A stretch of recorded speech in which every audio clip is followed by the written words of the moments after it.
Salut à toutes et à tous. Nous avons aujourd'hui un autre engin pour les petits grâce à et avec RC Team. C'est un engin que j'avais déjà ici, mais à l'époque je faisais pas encore de vidéo, je crois que j'ai pas fait le unbox. Ça fait plusieurs fois qu'ils m'ont demandé de m'en prendre un. Il n'était pas toujours dispo juste au moment où je faisais des commandes ou autre, et là c'était le cas, donc hop, je l'ai chopé. C'est un engin que j'apprécie énormément, je l'avais déjà pour un petit, et ensuite j'en ai préparé plusieurs pour le petit, enfin préparé, il n'y a rien à faire dessus, c'est justement ce qui est génial. Le tarif est sympa, la dimension est sympa pour un petit, et c'est avéré être une machine super endurante qui n'a eu pas le moindre souci ni casse mécanique à utilisation normale pour un petit évidemment. Le tarif, c'est à chacun de voir ce qu'il veut investir. C'est toujours pareil, on trouve plus gros pour le même prix, on trouve plus rapide ou machin ou bidule, mais moi j'aime bien le package complet de cet engin, comme il est là. Le CX, c'est une autre marque qui a été bouffée par Horizon, donc à un moment pareil, ça a un peu coulé, puis c'est revenu. On a ici donc le Ruckus 18e, reste 2-3 autres engins. Je pense qu'ils ont eu un peu de mal à tout faire entrer dans leur gamme pour dédier chaque marque à un segment spécifique. Donc Ruckus SX, c'est vraiment l'entrée de gamme pas trop chère, on a des plastiques parfois un peu durs, mais les engins quand même sympas. J'aimais bien le Ruckus 1/10, point de vue dimension, franchement, en motrice en traxe long.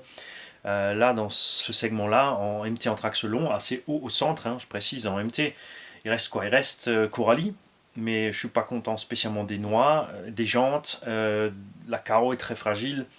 Le combo mériterait un petit coup de pied au cul, mais d'un autre côté, pour un débutant, ben, ça fait le boulot, le prix est en corrélation, les pièces sont dispo. Chez ECX, c'était un peu plus chaud, là ça va un peu mieux. Vatera, ils l'ont fait couler. Et ensuite, ils ont eu du mal à emboîter Arma avec l'Audi. Pour diffuser une gamme de véhicules Arma que tu ne peux pas avoir chez l'Audi, sauf évidemment genre Buggy Truggy. L'Audi font aussi quand même des RTR, mais c'est vraiment plus axé circuit. La gamme Arma, c'est plus pour le loisir. Enfin, voilà. Malheureusement, Horizon B c'est des ricains, c'est des capitalistes. Ils veulent faire grimper les marges, le machin. Faut faire du chiffre à donf. Boîte de RC, enfin toutes les entreprises sont sympas quand elles font un chiffre suffisant pour les faire tourner, de prévoir pour leurs ouvriers, leurs machins, leurs bidules. Et après, tu as toutes les boîtes qui fonctionnent avec des investisseurs et des boursicoteurs qui, eux, ils veulent rien faire, mais ils veulent l'argent derrière. Et c'est tous les petits qui payent. C'est général. On s'est mis nous-mêmes dans cette situation. Et tant pis pour nous, c'est comme ça. Fallait réagir plus tôt. J'espère qu'on fera mieux pour nos jeunes. C'était la petite page politique culturelle pour faire traîner le unboxing. Parce que c'est un tout petit unboxing, pas très rapide, et puis c'est pour les ptios, et il faut aussi que les ptios sachent où va la planète avec ce que nous, les anciens, on en a fait. Je peux vous dire qu'ils sont pas de quoi être contents avec nous. Hein. Si on va se faire gronder, on l'aura mérité. Alors, là-dedans, nous avons ça. Et ouais, c'est pas un engin qui fait la taille de la boîte, c'est beaucoup plus petit. Alors, je vais te le sortir de là.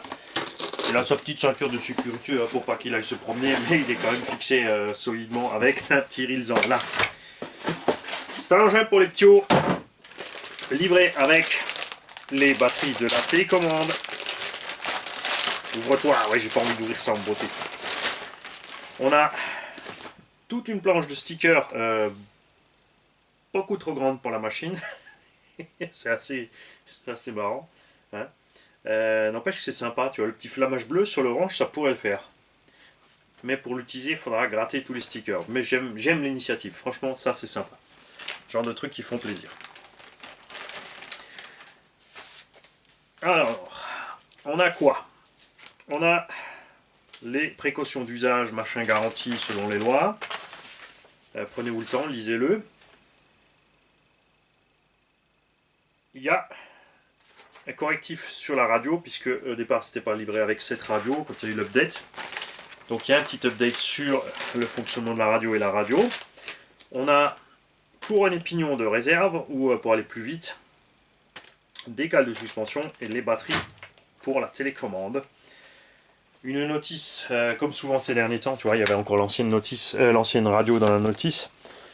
pour économiser des frais, et parce qu'ils en avaient une tonne d'imprimés, je pense ils ont ils ont pas fait la modif là, ils ont fait une petite feuille en plus. Des petits trucs d'usage, hein, comme tu peux changer couronne pignon, justement, comment régler l'entredent. Toutes ces choses-là dans toutes les langues. Et est-ce qu'on a droit à un éclaté du véhicule et une liste de pièces? Oui. Voilà, ça c'est la seule chose qui m'intéresse moi dans une notice en fait, l'éclaté avec les pièces. Pas très clair, tu vois, c'est numéroté partout, sur 2 pages entières. C'est un peu dommage, hein. C'est numéroté et tu as que la liste des pièces numérotées à l'arrière ici. Comme tu peux constater, il n'y a pas grand chose, ils ont simplifié la machine à son maximum. Ce qui est bien, c'est que c'est dans toutes les langues. Mais c'est vrai que pour aller monter, démonter la machine, ça sera peut-être un peu compliqué pour le Ptio. Il faut aller sur le site Horizon Hobby, enfin ECX. Dans les téléchargements, tu as mieux sur tout ça. J'irai voir moi-même. Je vous invite aussi à le faire et à me tenir au courant. J'ai pas beaucoup de temps, mais c'est vrai que ce serait l'occasion de le faire. On démonte des grosses machines, on fait des révisions. Et parfois, oui, il faut un marteau. Hein, des gens récemment qui étaient choqués qu'on puisse utiliser un marteau en voiture radiocommandée. Je l'ai invité à aller dans n'importe quel atelier de mécanique et il verra qu'il y aura partout, dans toute caisse de tout mécano de toutes sortes, un marteau. Qui coupera pas. Il faut un marteau pour bosser en méca. Pas avant, pas pour le montage, ça c'est évident. Mais quand tu auras roulé, hein, quand tu auras abîmé ta caisse, ou foiré une vis ou n'importe, on va se marrer si tu veux pas bosser sans le marteau. Alors, si, il y a une solution. C'est ce que certaines personnes pensent être pro, c'est quand tu as un axe par exemple tordu dans un triangle de suspension, pour le sortir de là, il n'y a que le marteau, hein. C'est comme ça. Et tu peux faire comme tu veux, tu ne le sortiras pas de là proprement sans utiliser un marteau ou quoi que ce soit, ou beaucoup de force. Il y a la solution pro, c'est tout jeter à la poubelle, acheter un triangle et un axe. Mais ça c'est pas de la réparation, ça. C'est du remplacement. Pour ça, c'est pas de la... Un mécanicien professionnel ne s'amuse pas à faire ça. Il sait pour dire voilà, je peux réparer la pièce, elle peut encore durer, il faut l'utiliser jusqu'au bout, surtout en véhicule miniature, hein, c'est sûr, on n'est pas en train de parler d'une automobile où il y a des gens à bord. Mais je laisse ces gens-là découvrir d'eux-mêmes quand ils seront en panne. Ils auront dépensé des budgets de malades. Et j'en parle ici parce que précisément c'est un engin pour débutants et je vous invite exactement à ne pas faire ceci. Il faut savoir travailler, c'est clair. Fais durer tes pièces au maximum. Comme dirait Vin Diesel, un Riesling de la colle, réparer, c'est réparer.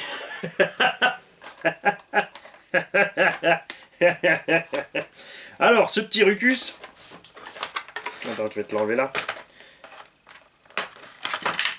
Alors, moi j'aurais idéalement voulu le noir, mais il y avait le vert en stock, le orange, le vert. Et en plus, ah mince, j'ai même pas fait exprès parce que, en fait, c'est une boîte avec du tout orange. Ouais, il y a d'autres trucs qui arrivent encore. Quelque chose qu'on connaît déjà bien en garage, mais qu'on n'avait pas encore unboxé. Et on va en profiter pour un abonné, pour faire, grâce à un abonné et RC Team, de tout faire ensemble. Le petit Rucus. Il a des roues en semi-plastoc. Pour ce type d'engin, ça suffit. C'est glissant, ça n'a pas trop de grippe. C'est vrai que quand on les a en main, comme ça, on se dit ouais, c'est un peu dommage. Mais c'est résistant à l'utilisation. Parce que j'en ai utilisé beaucoup, je peux le dire. C'est résistant à l'utilisation. On a un vrai pare-choc avant et arrière. On a des protections d'amorto. Et c'est pas la classe. Je peux pas vous dire si c'est vraiment utile, hein, mais ça le fait. Franchement. La suspension est prise dans le triangle.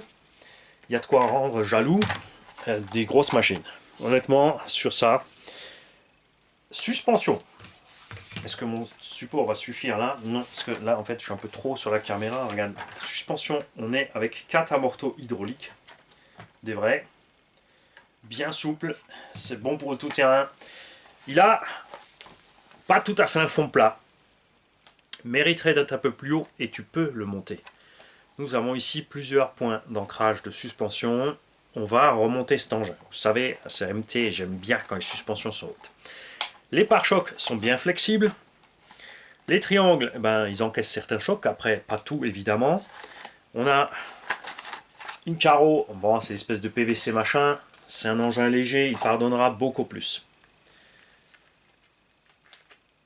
Ils ont quand même dû mettre, regarde, sur le câble moteur, ici, un énorme avertissement, parce qu'il y en a quand même qui sont allés se brûler avec ça. C'est vrai que pour nous, ça semble un peu logique que ça chauffe, mais pour un débutant, un néophyte, il n'y a pas de raison, il ne peut pas le rêver. On a un nouveau variateur récepteur Spectrum. Tiens. L'autre système était différent. On verra ce qu'il vaut. Tout est censé être waterproof. Méfiez-vous quand même. On a un micro-cerveau avec un sauve-cerveau sur le cerveau. C'est tout petit, il faut que je m'approche. Là, tu vois.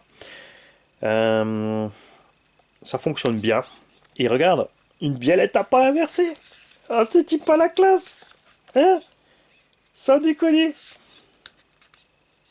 Tu vois, le sauve-cerveau, il fonctionne. Tu arrives à le décranter léger. Alors, tu évites ça. Hein. C'est le meilleur moyen de les péter. Il faut faire doucement quand même. On a toutes les biellettes plastique flex. Tu vois, ce qui fait que l'engin peut... Tu vois, regarde ce que tu arrives à faire. C'est pas génial ça. Cardan homocinétique, télescopique, comme sur les grandes, et ça fonctionne. On a des diffs qui sont soyeux. Franchement, pour un petit engin comme ça, RTR, on est bien souple. On est franchement génial. C'est beaucoup mieux, par exemple, que le ZD Racing qui tourne quasiment à sec. Et c'est une machine, vous allez voir, avec le temps et l'utilisation de ce petit ZD Racing, ok, il coûte que 250 € RTR en 3S. Pour faire des balades et autres, c'est bien. Perso, ceci n'est pas une chaîne pour des RC de balade. C'est comme ça. Nous, on fait un peu les sauvageons et les véhicules sont jugés de cette façon-là.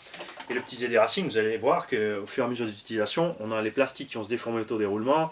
On va bouffer de la pièce, même en 3S. Hein, ça va se bouffer. Enfin, c'est ce qu'on va voir, combien il tient. Perso, pour le même prix, je reste sur le granit, c'est clair. Là, on est sur une centaine d'euros. Hein, ce qui est super pour le confinement. Tu peux mettre des petites rampes avec des cartons à l'intérieur. Il est en charbon, donc on a un punch de démarrage qui est pas trop gros. On a une bride de puissance sur la radio, ce qui fait que même un tout petit à l'intérieur pourra s'en sortir. Attention! Quand je dis rouler de temps, mettez une mousse devant, mettez une mousse derrière, et parce que maman, elle va pas te louper quand tu vas taper les plinthes et les meubles, ou quand tu vas laisser de la trace de gomme quelque part. Là, la fin de ta vie s'annonce. Donc méfiez-vous, faites attention, demandez l'autorisation, et faites-vous ce qu'il faut comme circuit. La NMH qui livre avec est capturée là-dedans. Tu vois? Donc l'idéal pour l'ouvrir, c'est une petite pièce. Ça, c'est un peu dommage. J'aurais aimé que ce genre de choses, quand ils font ce genre de choses, les constructeurs, qui prévoient ça, que tu puisses l'entreposer dans la radio quelque part, que tu aies ton petit outil avec, pour ouvrir, pour aller charger ta batterie. De l'autre côté, tu ne charges pas sur le terrain, donc tu vois, j'ai dit une bêtise. Tu n'en sers qu'à la maison. Mais sur le terrain, tu peux changer ta batterie si tu as plusieurs batteries. Tu vois, du coup, c'est pas une bêtise. Hein, je vous dis ça comme ça parce que de temps en temps, il y en a qui s'emportent tout de suite sur le truc et ils n'ont pas vu la fin, ils n'ont pas compris la suite. Donc, comme ça, on a plusieurs façons de penser. Et la trappe par le dessous, c'est une farce parce que tu dois quand même brancher ton véhicule et passer le câble dedans. Là, il n'y a pas de place. Là, il y a le moteur et le vario. Tu vas te cramer. Là, il y a encore moins de place puisqu'il y a précisément le boîtier. Donc, ça ne va pas. Échec. Ceci est un échec. Donc la trappe en dessous sert à rien. Elle aurait pu être au-dessus. De toute façon, il faut enlever la carreau. Et ce que je vous conseille, c'est ce que je vous conseille toujours. Même si vous avez un véhicule où tu as un accès rapide pour la batterie en dessous, dès que c'est du modélisme, hein, je ne parle pas du jouet comme le Funtech STX qui est un jouet. Ça, c'est du modélisme, suspension hydraulique, roulement à billes, tu vois, il y a tout. Il y a tout, il y a un frein, c'est génial. Il y a un frein, je vais vous le prouver. Il y a vraiment tout d'une grande. On va mettre les pipiles. Alors, la transmission là-dessus, pendant qu'on unbox les piles, full plastoc. Couronne pignon, c'est silencieux. Ça suffit largement pour les performances de l'engin. Et ce petit engin, niveau perf, il faudra qu'on le check, mais il sort normalement un petit 35 facile. Je sais qu'il n'est pas très haut comme ça d'apparence, mais il s'en sort dans la pelouse quand même. Enfin tendu évidemment toujours. Hein. C'est des engins pour les petits hauts, c'est pour les parcs, les aires de jeu, tout ça. Pensez comme ça. Les petits engins bas comme ça aussi finissent souvent aussi sur le goudron. Et c'est là que tu es content d'avoir ce genre de pneumatique dessus. On va enlever une roue, on va vite checker ce qu'il y a comme hexagone, si c'est bien de l'hexa de 12 standard. S'ils ont mis un hexa de 10, ce serait dommage. Avec un hexa de 12, je pense qu'il y a de quoi faire avec d'autres roues. Méfiez-vous, si vous voulez mettre des roues plus grosses, évidemment, il faudra adapter l'étagement de transmission, tout va souffrir. Moi j'y vois bien un petit brushless là-dedans, mais, tout petit KB. C'est un peu ce que je leur reproche, c'est cette obstination du charbon, parce que c'est pas cher. Les récepteurs émetteurs, j'aime pas non plus, parce que tu es obligé de passer sur une radio en plus de ton combo, si tu veux le faire évoluer, c'est un peu dommage. C'est le Super Nintendo. Direction out from the box, mal réglé. C'est pour ça qu'ici, tu as un bouton, ici, tu as un potentiomètre. Ceux qui ne sont pas familiers avec le terme potentiomètre, on appelle ça aussi un interrupteur rotatif. Ici, ST, c'est pour ça tourne, trim. Ici, si ton véhicule va pas droit, regarde, tu vois, tu peux jongler. Donc tu te mets ça droit, à peu près. Il y a un peu d'ouverture sur le train avant, c'est normal que les roues aient une petite ouverture. À l'arrière, en général, on a un pincement sur un 4x4. Sur un 4x2, tu as du pincement à l'arrière, mais tu as du pincement aussi à l'avant. Direction marche bien, droite-gauche, impec. Si elle marche à l'envers, c'est ici. Tu as un interrupteur pour inverser la direction, regarde. Gauche-droite. C'est à chacun de voir, hein. C'est vrai que la plupart du temps, on tourne à droite en tournant à droite. Il y en a qui aiment bien rouler à l'inverse, libre à eux. Il n'y a aucune loi à ce sujet, hein. Tu fais ce que tu veux. Si tu veux te mettre la direction là et tu vas avoir tes gaz ici, tu as parfaitement le droit. Il n'y a pas de problème avec ça, pas de souci, rien du tout. Pareil pour la direction. Là, tu vois, il s'est enclenché, il s'est mis au nœud tout seul. Si tu touches par inadvertance le bouton TH Trim, qui veut dire throttle, qui est les gaz en anglais, pense au gros Alzaco blond que tu as devant la caméra qui te dit « Tu accélères, Kofte Kinomol !» Là, c'est pareil. Si ton véhicule avance ou recule en permanence, c'est ton trim qui est déréglé. Donc c'est là que ça coince. Tu le mets bien à zéro avant de démarrer, normalement c'est bon. Tu as ici encore deux boutons qui sont le TH Rate et le ST Rate. En anglais, donc Throttle Rate et Steering Rate. En français, TH Rate et ST Rate. Qui est donc tu accélères, raté. Ça, c'est la Vmax. Ici, si tu te mets à 0, tu as réduit ta vitesse. Sensiblement. Ici, en plus, tu as un interrupteur pour réduire cette vitesse. 100%, 75 ou 50%. Donc, on va se mettre à 50. On a encore du frein. Donc, accélérer, tu tires, freiner, tu pousses. Prenez l'habitude de ne pas faire des à-coups comme ça, ni comme ça. Tu touches un peu, tu mets en route et tu pars. Freinage, c'est pareil. Tu lâches un peu, tu touches à peine et tu attends que ça freine. Ça marche très bien. On est ici à 50%, les gaz bridés. T'as vu le frein qu'on a? À aucun moment, regarde, il ne claque la marche arrière. Hein? Ici, maintenant, on va diminuer encore la patate ici.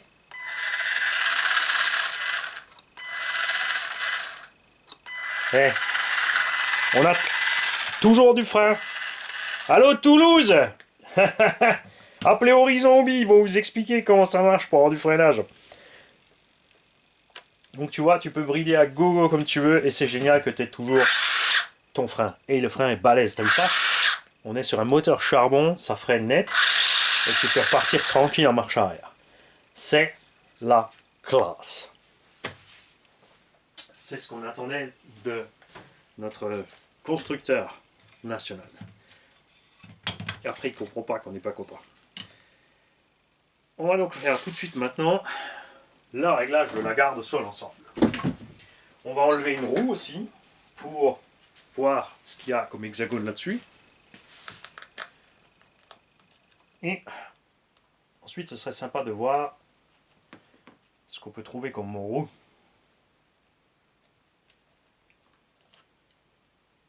C'est de l'hexa de 12. Là, il est venu avec, c'est très bien, c'est un piège courant. Quand ça t'arrive ça, regarde, l'axe va rester là. Il peut tomber, donc tu fais attention. Là, on constate aussi qu'on a des bagues en bronze et pas des roulements, mais vous en faites pas sur ce type d'engin. Avec ton charbon, ça tient des lustres et des lustres et des lustres. On peut upgrader tranquillement après sur des roulements à billes, si besoin. Mais moi, j'ai fait plus d'une année avec cette caisse en roulant toutes les semaines, au moins une fois dedans, quand j'étais coincé à l'intérieur, quand ça allait pas avec le dos et le cervical. Et moi, j'ai pas réussi à le flinguer, donc quand même. Hein. Et tu peux utiliser après, regarde, pour ceux qui veulent rouler en intérieur, du pneu caoutchouc, du pneu mousse de 1/10 piste. C'est plus petit, donc ça va réduire un petit peu la vitesse, mais c'est plus léger, donc ça sera plus facile à emmener. Tu pourras toujours changer ton étagement. Bon, en principe, tu n'as pas besoin. On aura très certainement aussi d'autres roues du coup de cette taille en hexa 12. Tu as des pneus à crampons, des trucs un peu typés rallye ou autre. Tu as donc un certain choix. Mais pas des roues plus lourdes hein, que ce qui est dessus. Ça va forcer sur la transmission, les cardans, tout ça. Bon, perso, j'ai laissé les roues origine dehors, dedans, le sable, la terre, tout ce que tu veux. Les écrous là sont nil stop, c'est-à-dire qu'ils se freinent tout seuls sur le filetage avec une petite bague. Contrairement aux gros engins, tu n'es pas obligé de serrer trop fort et justement si tu serres trop fort, tu vas écrabouiller le petit axe que tu as vu tout à l'heure, il va se plier, l'hexagone va frotter sur le moyeu, ça va forcer, ça va chauffer et tu vas perdre de l'autonomie, des performances et abîmer rapidement ton véhicule. Donc tu fais attention à ça. Pour travailler dessus, il te faut un cruciforme. On va prendre la visseuse, ça va aller plus vite. Et oui, même là, on va prendre la visseuse.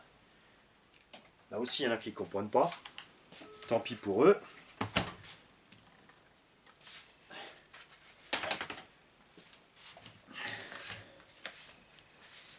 Faut avancer avec son temps. Et selon le temps que tu as. Évidemment, si tu as un véhicule tranquille, tu te prends le temps, tu bidouilles, c'est normal. Personne ne dira jamais rien. Après, dans le cadre des garagistes RC, parce que c'est quelque chose qui se multiplie, les gars. Renseignez-vous un peu à droite, à gauche. Les boutiques. Il y a des sites de vente qui font pas de révision, pas spécialement de SAV, mais il y en a qui en font, comme Race RC Modelisme, Hervé, qui lui peut vous réparer et vous entretenir vos engins. Il est conscient évidemment que selon le prix des engins, tu peux pas demander des tarifs horaires débiles. C'est plus pour le plaisir hein, qu'ils font ça, ces gens-là. Jonathan Girard, RC Patapouf, Pierre-Yves aussi. Alors Obitech il veut plus. Hein.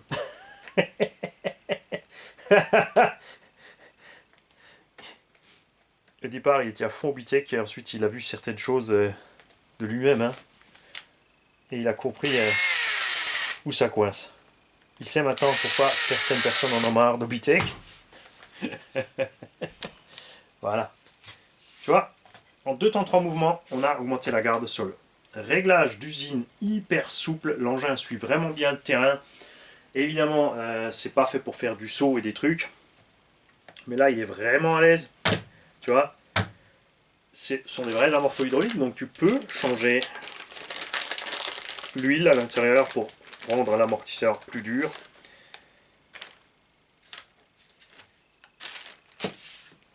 Et on a tendance à appeler tout l'entier ici un amortisseur, mais c'est faux. L'amortisseur est uniquement le tube ici là en plastique, où il peut être en alu ou ce que tu veux, et la tige avec l'huile à l'intérieur. Ça amortit l'entrée et la sortie. Plus l'huile est dure à l'intérieur, ou plus le piston a des petits trous, donc plus il va aller dur dans le fluide qui est à l'intérieur, plus il va amortir l'entrée et la sortie. Parce que là on est sur du simple effet, ce qu'on appelle, et ensuite tu as un ressort dessus qui lui fait le rappel. Le rappel peut être fait par une barre de torsion, qui n'est pas à confondre avec une barre anti-roulis, dont ce véhicule n'est d'ailleurs pas équipé du tout, ou des lames de torsion, des lames de suspension qui font le même effet. Donc tout ce qui remplace un ressort, tout ce qui renvoie ta suspension dehors et qui fait l'effet ressort. Nous là-dessus maintenant, on va quand même un tout petit peu durcir la bête. On va sortir les mini ciseaux, hein, parce que là on est vraiment dans le presque maquette. Tu n'oublies jamais, c'est bien, tu vois là on a éteint sur l'interrupteur. Mais tu dois penser à ne pas oublier de débrancher ta batterie. Ça c'est souvent le piège pour les ptios. C'est aussi roule tout seul. Ça allume, ça éteint. Et c'est fini. Et là, Houston, nous avons perdu une bague. On va mettre les bagues pour l'instant les plus grosses fournies. Ouais, il se tient un peu plus haut. C'est peut-être un chouille trop par rapport à l'huile. On verra ça sur le terrain. Je vais faire pareil derrière.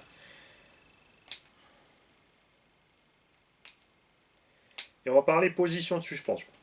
Ton amortisseur, plus il est raide, c'est-à-dire droit, plus il va être souple sur une partie et se durcir au fur et à mesure, devenir très dur avant la fin. Plus il est couché, plus il sera progressif du début jusqu'à la fin. Attention, je parle des points d'ancrage, ne me confondez pas ça avec un système de Traxxas et Revo avec les cantilever. Là c'est sûr, c'est complètement couché, c'est pas pour ça que c'est mou. Sur ce genre d'engin avec des cantilever, c'est-à-dire des renvois d'angle, il faut penser à la position du tirant et non pas de l'amortisseur lui-même. Plus tu couches ton amorto, plus le véhicule va être stable en roulis, ça va se maintenir, mais plus il va s'écraser. Donc ça va sur une piste relativement plane, ça va très bien. Plus c'est plane et accrocheur, plus tu peux coucher tes suspensions. Plus c'est glissant et défoncé, plus tu remontes et suspectes. Après, à chacun de trouver le mélange qui lui correspond. Quant à, comme c'est le cas ici, des fixations en ligne, ça change aussi la hauteur de caisse. Il y a certains véhicules qui ont la ligne qui reste parallèle à l'ancrage supérieur, ce qui fait que là, quoi que tu fasses, tu ne changes pas la hauteur de caisse. Ce petit engin n'a pas de butée de suspension non plus, ça peut descendre où ça veut, donc n'oublie pas, quand tu fais des tonneaux, tu vas tirer sur l'amorto, ça peut causer des casses ici et là, mais pas sur un engin aussi léger. Celui-là, je l'ai envoyé valdinguer dans tous les sens, en roule et boulet, aucun problème. On est pas mal. Tu vois là, on est plus dur sur la suspension que ce qu'on est sur l'huile, sur les ressorts. Résultat, tu vois, l'engin a tendance à rebondir un petit peu. Mais on va le laisser comme ça avant d'intervenir sur l'huile, on fera les essais stock. Le but c'est que ça reste simple pour un ptio, qu'il n'ait rien à faire. On va avoir autre chose, parce que là il est livré avec une NIMH, donc tu as un path cut-off, c'est-à-dire que le véhicule il va rouler fort au début, il va ralentir rapidement, il va rester un certain temps moyenne vitesse, il va ralentir encore. Là la plupart du temps les gens se lassent, mais ta batterie n'est pas vide à ce moment-là.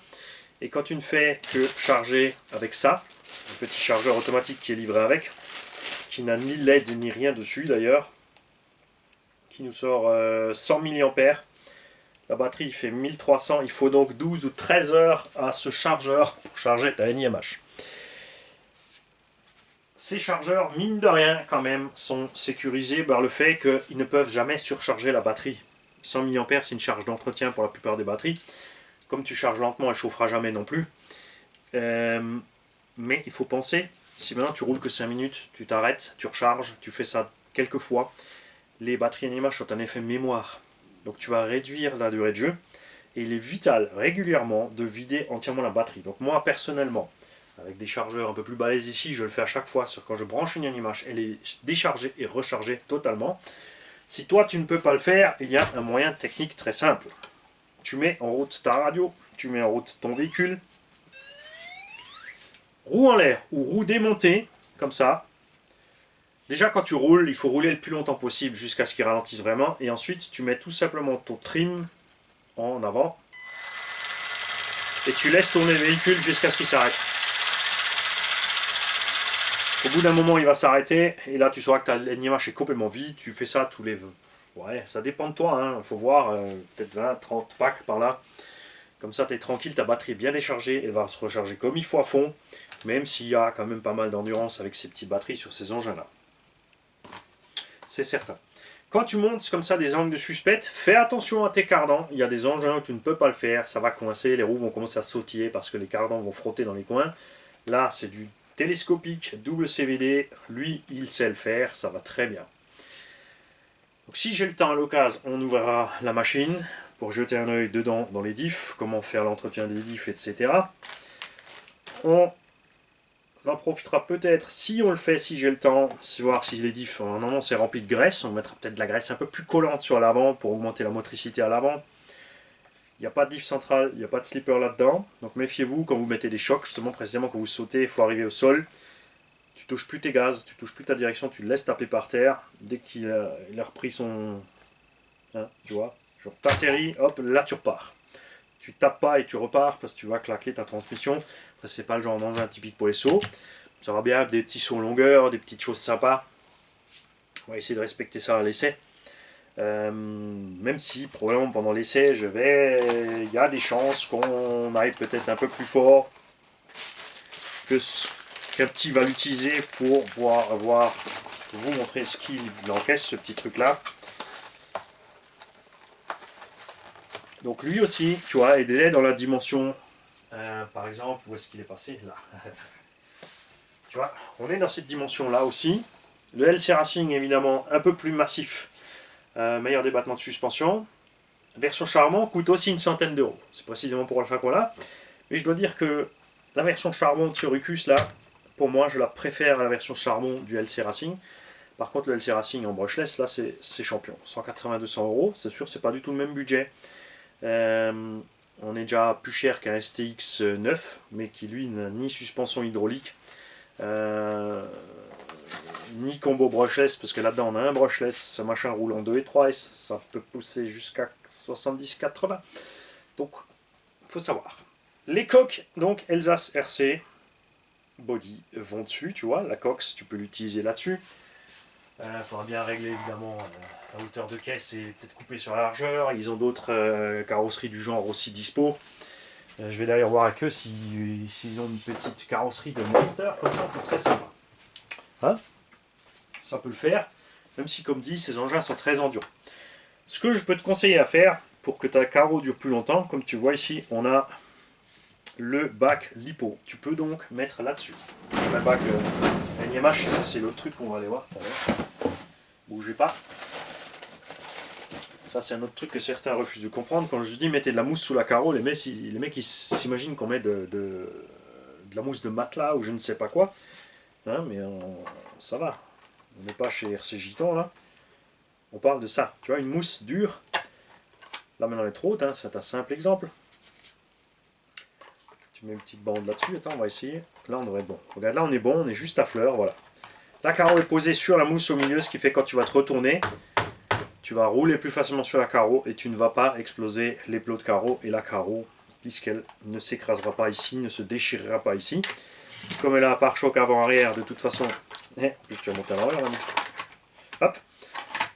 Ici et là, tu n'endommages pas trop cette carreau avec cet engin qui part pas sur deux roues. Hein. Faut pas vous faire des films. C'est pas une machine à wheelie. Mais c'est un petit engin facile à transporter partout pour un petit. Tu en as pour une dizaine d'euros pour une petite batterie NMH comme ça en plus, si jamais tu veux. Et ce qu'on va aller voir, c'est s'il prend le lipo. Eh, c'est qu'il mouline quand même. Hein. Et là, il faut savoir que la NMH n'est pas pleine. Hein. On va checker autre chose aussi. Est-ce que ce petit a du cogging au démarrage? Nickel. Il y va, hein. Et si, hey, j'ai dit une bêtise, regarde. En plus, alors attention, ça, attention. Je me souvenais même plus qu'il y en avait un dessus. Vous avez vu, il y a un slipper sur la machine, mais il est tellement détendu.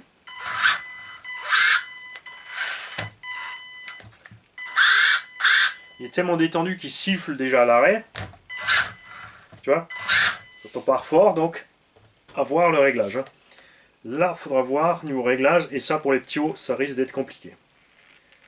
parce que l'accès de ce truc-là n'est pas facile.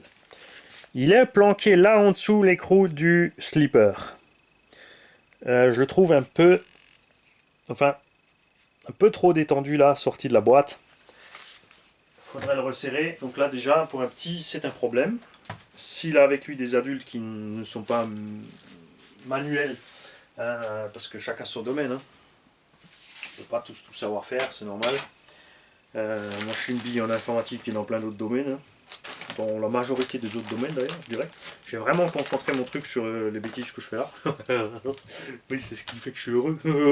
Faut choisir dans la vie. Donc là, tu n'as pas les clés livrées avec pour s'occuper de ça. C'est dommage. Et ce qu'on va aller voir aussi dans cette notice, on va éteindre là.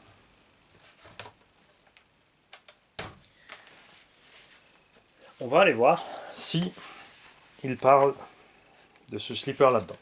Alors eux, ils t'expliquent bien à quoi sert le dual rate des gaz, de la direction, le trim des gaz, le trim de la direction, le bouton de bride. Tout est détaillé. Et on ne te parle pas du slipper. Et j'arrive pas à me souvenir les mecs. Bon, ça fait longtemps, je l'avais acheté quand il était sorti tout au début. Je me souviens absolument plus s'il y avait un slipper là-dedans ou pas. Petit 8. Petit 8. Pignon Espourguer, même pas. C'est même pas dans le... Il te dit juste pignon et couronne. Alors ça, c'est funky. Donc, de toute évidence, tu dois le recevoir entier.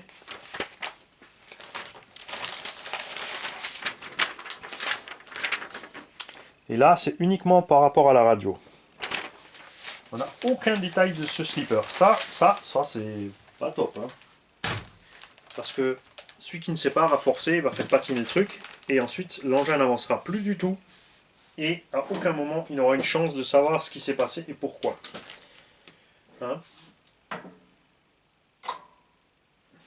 Ça, c'est pas génial. Donc nous, on va s'en occuper. On va serrer ce petit machin pour l'atteindre. Pour l'atteindre, il faut démonter. Ça, c'est dommage quand tu as un véhicule neuf, tu vois, parce que là, il patine trop pour un petit. Ça va, même dans l'herbe, là, ça va aller le fumer. Donc méfiez-vous si vous en prenez un. Alors, il faut sortir soit le moteur. Donc, tu as au minimum 1, 2, 3, 4, 5, 6, 7 vis. Pour sortir le moteur, lever le cache ici et atteindre, enfin même pas enlever, juste, non, tu n'es pas obligé de sortir le moteur, mais soulever le cache pour atteindre le petit écrou qui est planqué là-dessous. Ma foi, c'est dommage. Donc, on n'a rien dans la notice non plus si ce Vario peut prendre le LiPo 2S. Je vais rapidement voir là sous le câble s'il y a un cavalier. Il y a beaucoup de ces variateurs qui ont un petit cavalier à déplacer, c'est-à-dire un petit pont, que tu peux changer de position pour choisir si tu roules en NIMH ou en LiPo. Rien du tout. Ce variateur n'est fait que pour le NIMH. Après, niveau performance, là-dedans, ça suffit. Autonomie. Avec cette... normalement, c'est une 1800. On va aller checker ça ensemble.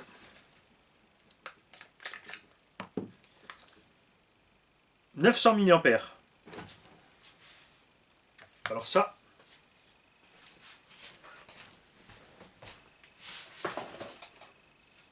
Parce qu'avec ce truc-là, moi je faisais quand même une vingtaine de minutes. Ah, regarde les petits rapiens. Les packs qu'ils ont dans les Mini 8 et compagnie font 1200. Et là, tu reçois qu'une 900 avec. Donc, les packs options auront 30% d'autonomie en plus, c'est pas négligeable. À voir. Si tu veux utiliser une lipo là-dessus, il faudra penser à rouler avec un petit buzzer. Parce que tu peux rentrer des petites lipos de ce genre-là. Où est-ce qu'elle est passée? J'en avais mis avec là, tu vois. Tu peux utiliser une petite lipo de ce genre-là, plus légère, compacte. Impératif par contre de faire sortir le câble ici et de mettre un petit outil dessus qui va biper. Vous n'avez pas sous la main non plus, c'est un petit boîtier rectangle que tu règles à 3,4 volts ou autre. il va se mettre à biper quand la batterie sera vide. Ce serait intéressant d'essayer là-dedans aussi, vous savez quoi, parce que le NiMH c'est bien, mais là, le lithium-ion n'a pas les soucis de perte et de puissance et de mémoire qu'ont ceux-là. Donc ça pourrait être sympa aussi d'aller mettre ce genre de choses. Alors ça n'existe pas que chez Obitech, hein. Il y a plein de packs différents là, regarde. On a des packs comme ça, 1500 mAh. Tu les trouves entre 7 et 10 euros ces petits packs. Ça c'est une expérience qu'on va faire aussi avec celui-là. Ça peut être intéressant, tu vois. On va en équiper de ces trois là. Ça peut être pas mal. Ça peut être pas mal d'utiliser ça. C'est plus léger. On pourra jongler en plus sur l'équilibre de la batterie pour le véhicule si on veut pousser le bouchon. Mais je pense pas que ça sera nécessaire. De mémoire, moi je faisais une bonne vingtaine de minutes. L'interrupteur on-off. Ah, lui il est juste glissé là-dessus, ok. C'est moi qui l'ai dézingué? Ouais. Bien sûr c'est toi avec tes gros doigts, Mani. Ok. C'est à moi Ben. Tu peux changer aussi la hauteur de la caisse. Ce que moi personnellement j'aime bien. Je le trouve super bas là, comme ça. Et moi j'aime bien que les MT ils ont un peu plus de présence sur le terrain. Donc moi je vais monter ma petite carreau. Faites gaffe évidemment quand vous montez la carreau.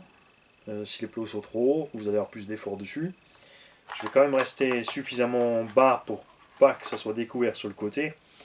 Voilà, c'est juste des petits réglages à ta sauce que tu peux faire au démarrage comme tu as envie. J'ai très envie d'aller prendre le décapeur thermique, d'enlever les autocollants là et de coller les autres, mais tu vois, c'est Horizon Hobby, c'est aussi Lozi. Regarde, ça, c'est incrusté dans la carreau, c'est pas des stickers.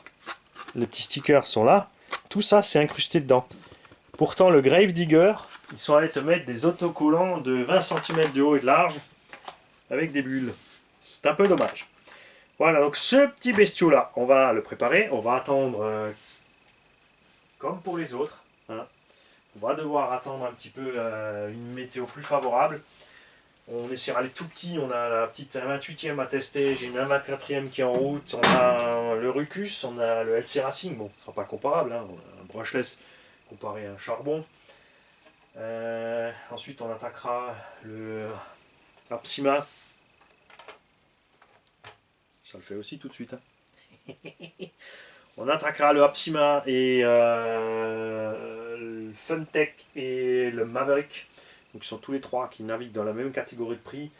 150-170 euros pour les deux plus petits, 200 euros pour celui-là. Les plus petits sont livrés avec batterie. Celui-là sans batterie, par contre il est plus gros. Il est brushless, les autres sont charbon. À un moment tu peux pas tout avoir, il faut choisir. C'est comme ça. Le plus souvent de toute façon, on achète les caisses parce que le look nous plaît. C'est la première chose qu'on regarde. C'est comme ça.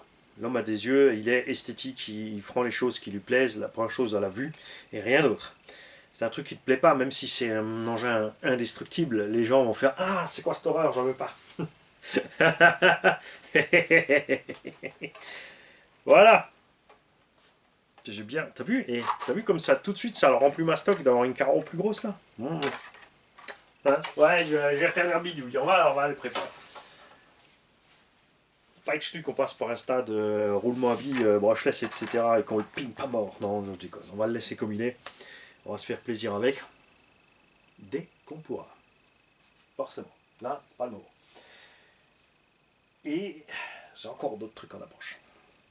Ceux qui en ont un, évidemment, sont invités à parler de leur véhicule.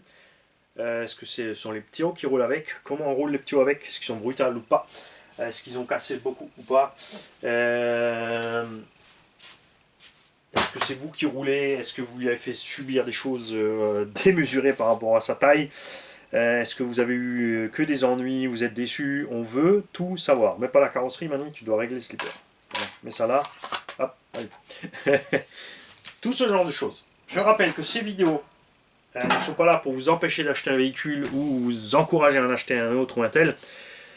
C'est mon point de vue sur la machine avec mon expérience. J'ai quand même un minimum d'expérience RC, il y en a toujours, heureusement qu'il y en a beaucoup plus que moi, c'est sûr. J'ai une certaine expérience en méca, elle est partagée sur la chaîne, il y a 3600 vidéos, donc prenez-vous le temps, scrollez un peu dans les vidéos, les playlists, allez surtout voir les playlists, vous verrez c'est beaucoup plus simple de trouver les choses dans les playlists. On a de tout, comment monter un diff, changer les roulements, quand c'est grippé, quand c'est pas grippé, on a beaucoup de choses. Donc jetez un œil, comme ça vous pouvez faire un peu une idée du gros blond que là, et pour savoir comment il fonctionne, par rapport à quoi il se base, quand il donne son opinion sur un engin ou pas, si ça vaut le coup pour lui, c'est-à-dire pour moi, c'est mon avis, ça n'engage que moi. Après, soit vous avez confiance dans l'avis, soit vous n'avez pas confiance. Et puis, comme dit, chacun a des expériences différentes sur les machines. C'est juste un partage de point de vue, mais je veux aussi savoir le vôtre. Et j'aimerais aussi que ceux qui en ont justement n'hésitent pas.